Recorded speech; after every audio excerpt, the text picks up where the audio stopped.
Assalamualaikum warahmatullahi wabarakatuh. Wargi Jabar rahimakumullah. Dalam hadis riwayat Muslim nomor 59 diriwayatkan dari Abu Hurairah radhiyallahu an. Suatu saat Rasulullah Shallallahu alaihi wasallam bertanya kepada para sahabat, apakah itu muflis? Kalau dalam bahasa Indonesia muflis adalah bangkrut. Lantas kemudian sahabat menjawab, ya Rasulullah, muflis adalah orang yang tidak punya harta dan tidak punya uang. Tetapi Rasulullah SAW mengatakan bukan. Orang yang muflis adalah orang yang di hari kiamat nanti dia membawa banyak pahala sholatnya, dia banyak membawa pahala zakat, dia banyak membawa pahala saum dan lain sebagainya.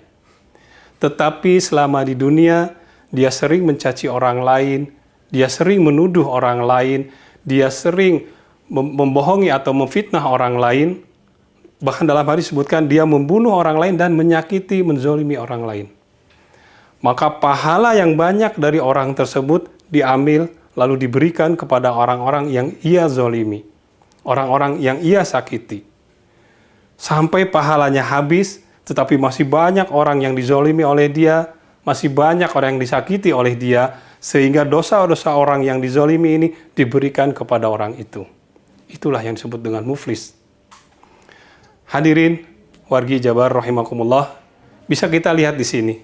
Sebesar apapun pahala yang orang punya, sebesar apapun, sebanyak apapun amal ibadah yang sudah ia lakukan, tidak ada artinya ketika ia berbuat jahat kepada orang lain.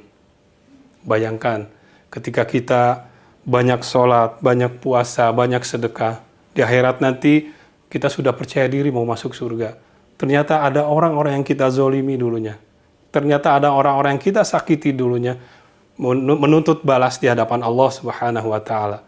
Lantas amal ibadah kita diambil satu persatu. Dosa dia juga diberikan kepada kita satu persatu. Kalaulah orang yang kita zolimi 1, 2, 3 orang, bagaimana dengan 10 orang? Bagaimana dengan puluhan orang? Bagaimana dengan ratusan orang dan seterusnya? Tidak ada lagi, habis semua amal ibadah kita, habis semua pahala kita. Oleh karena itu hadirin, wargi Jabar rahimakumullah, hati-hati. Allah Subhanahu wa Ta'ala memberikan arahan pada kita hablum minallah dan juga hablum minanas. Hablum minanas kita harus baik kepada semua orang. Jangan sampai ketika kita menyakiti orang lain tanpa kita sadari ataupun kita sadari, di akhirat kelak nanti dia akan menuntut balas. Mungkin ada orang yang pernah kita zolimi, pernah kita matikan, membunuh karakternya, memfitnah dan lain sebagainya. Kita harus segera memohon maaf. Mending malu di dunia ini meminta maaf daripada kelak nanti dituntut di akhirat kelak.